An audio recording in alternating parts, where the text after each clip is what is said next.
Hello everybody, this is Mr. Lawback. In this video I am going to go over slavery in the Old South in the first half of the 1800s. Slavery during period 4 of the APUSH curriculum is also another way to look at it. So we are going to go over the cotton gin and cotton king and the impact of the cotton economy, white society in the South, the changing slave trade in the United States, resistance to slavery and the life of free blacks, the necessary evil and positive good arguments made by slavery advocates. So while many political, economic, and social things were happening during this time, in this video I am only going to focus on slavery and the Old South. First, the cotton gin. During the late 1700s, a series of technological developments revolutionized the textile industry in Great Britain. The new inventions enabled British factories to turn cotton fibers into a cloth that was cooler and more comfortable than wool. These advances created a huge demand for raw cotton. In the Americas, Southern farmers could not meet the demand for raw cotton because of the difficulty of separating the fluffy cotton fiber from its sticky seeds. It required a full day for one laborer to remove the seeds from a pound of cotton. In 1793, Eli Whitney invented a machine that could perform this tedious chore. His cotton engine, or gin, enabled slaves to clean 50 times as much cotton as could be done by hand. The cotton gin revolutionized the Southern economy. As you can see here in this small video, this is oversimplified. This is how Whitney's cotton gin worked. The raw cotton would go in this end and it would go through these wheels and the seeds would be cleaned out, and then you would have the clean cotton on the other end. Again, this was very tedious to do by hand, so the cotton gin certainly sped up the process. Cotton production soared. Cotton quickly became America's most valuable cash crop. By the 1840s, cotton production accounted for over half of the value of all American exports. The excessive cultivation of tobacco had depleted the soil in the Chesapeake states. Ambitious planters looked south and west for fertile land. They found them in the vast region of fertile land stretching from Georgia to Louisiana and into Texas. Known as the Black Belt because of its rich black soil, this region soon produced 2/3 of the world's cotton supply. Proud Southern planters confidently boasted, "Cotton is king." Cotton forever altered the South's attitude towards slavery. As the South became committed to a one-crop cotton economy, it also became committed to slavery. Of the 2.5 million slaves engaged in agriculture in 1850, 75% worked at cotton production. The presence of slavery discouraged immigrants from moving to the South. In 1860, just 4.4% of Southern population was foreign-born. Meanwhile, between 1844 and 1854, over 3 million European immigrants flooded into eastern and northern seaports. As the South devoted more and more resources to growing cotton, the region lagged behind the North in trade and manufacturing. The South's commitment to growing cotton slowed urban growth. With the exception of New Orleans and Charleston, the South had few urban centers. Instead, most Southerners lived in widely dispersed farms and plantations. Taken together, the South's reliance on cotton and slaves and its slow rate of industrialization and urbanization removed it from the dynamic innovations taking place in the North and the West. As these forces of change accelerated, the South became committed to preserving and defending its distinctive regional identity. And a big part of that regional identity was slavery. White society in the Old South. Southern planters comprised just 4% of the South's adult male white population. This small but powerful group owned more than half of all slaves and harvested most of the region's cotton and tobacco. A wealthy elite, planters dominated Southern economic and social life. The image of a planter who lived in a white-column mansion came to embody a distinct way of life that valued tradition, honor, and genteel manners. The majority of white families in the antebellum South were yeoman farmers. Many students mistakenly believe that most white Southerners owned slaves. This is incorrect. It is important to remember that 75% of white Southern families owned no slaves. Although the South's numerical majority, yeoman farmers did not set the region's political and social tone.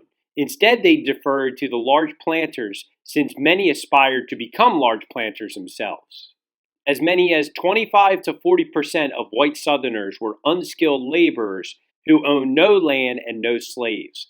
These poor whites often lived in the backwoods where they scratched out a meager living doing odd jobs.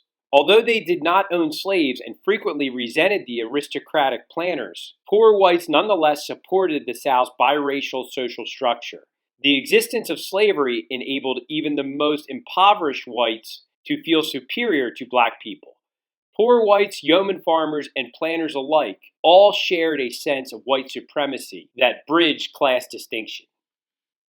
Slave trade in the Old South. Congress outlawed African slave trade in 1808. The spread of cotton plantations into the Black Belt caused a major change in the movement and distribution of slavery.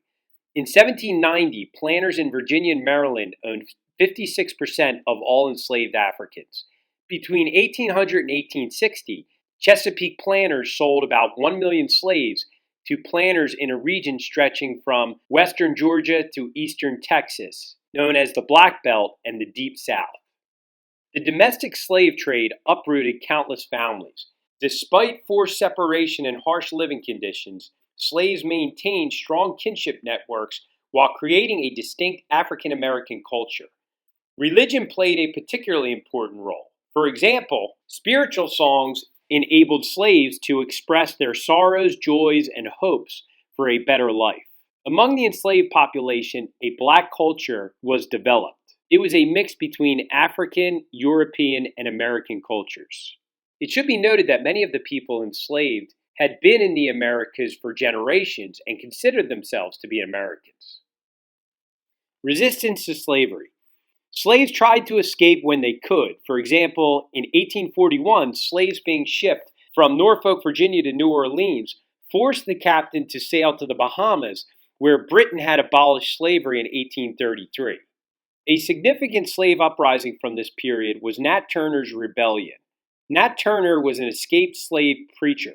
Also known as the Southampton Insurrection, it was a rebellion of enslaved Virginians that took place in Southampton County, Virginia, in August of 1831. It was led by Turner. The rebels killed between 55 and 65 people. At least 51 of them were white. Nat Turner destroyed the white Southern myth that slaves were actually happy with their lives or too docile to undertake a violent rebellion. His revolt hardened pro-slavery attitudes among Southern whites and led to new oppressive laws and legislation prohibiting their education, movement, and their assembly. Slave revolts were infrequent.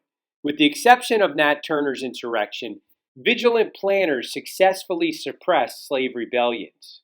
Many slaves retaliated in a more subtle way against their masters by slowing the pace of work, damaging equipment, and faking illness. Not all blacks were slaves. By 1860, as many as 250,000 free blacks lived in the South.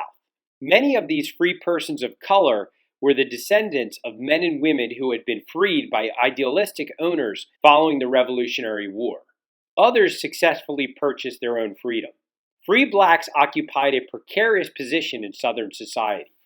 For example, they were often subject to discriminatory laws that denied them property rights and forbade them from working in certain professions and testifying against whites in court. So even though they were free, blacks faced much discrimination, prejudice, and of course violence. During the late 1700s, many Southern leaders referred to slavery as a necessary evil inherited by their colonial past. Leading Southern statesmen such as Thomas Jefferson and James Monroe advocated for a policy of gradually emancipating slaves or freeing slaves, while at the same time financially compensating their owners. Manumission is the voluntary freeing of one's slaves. During the early 1830s, slaveholders advanced a systematic argument to justify what they called our peculiar institution. The word peculiar did not mean odd or strange. Instead, it referred to something distinctive or characteristic of the Southern way of life. First expressed by John C. Calhoun, the positive good argument insisted that slaves benefited from a benign and paternalistic institution. They argued that the well cared for slaves actually had lives that were as good as or better than the lives of so-called wage slaves working the textile mills in New England. Pro-slavery advocates pointed to citations in the Bible condoning slavery. They also used scientific theory of their day to create a false image of blacks as inferior people who required paternal white guardianship. Planners warned that slavery was vital to the South's and to the nation's economy. They vowed to resist any attempt to interfere with their peculiar institution. Now for a couple of big takeaways. The cotton industry of the 1800s led to a big growth in American slavery. Slavery was actually on the decline until the invention of the cotton gin and the boom of the cotton market worldwide. So the cotton gin and cotton certainly led to a rejuvenation of American slavery. The North and the South grew up differently in the 1800s. So as mentioned earlier, the North was more industrial and the South was a plantation or agrarian society. This led to intense sectionalism, meaning that the North and the South began to become opponents of each other and having a significantly different culture and economy from each other. And as we mentioned a little bit ago, many pro-slavery people tried to rationalize slavery, whether it was using the Bible or that it was good for black people or that it was just a necessary institution. So I hope this information helps you better understand slavery in the Old South in the first half of the 1800s.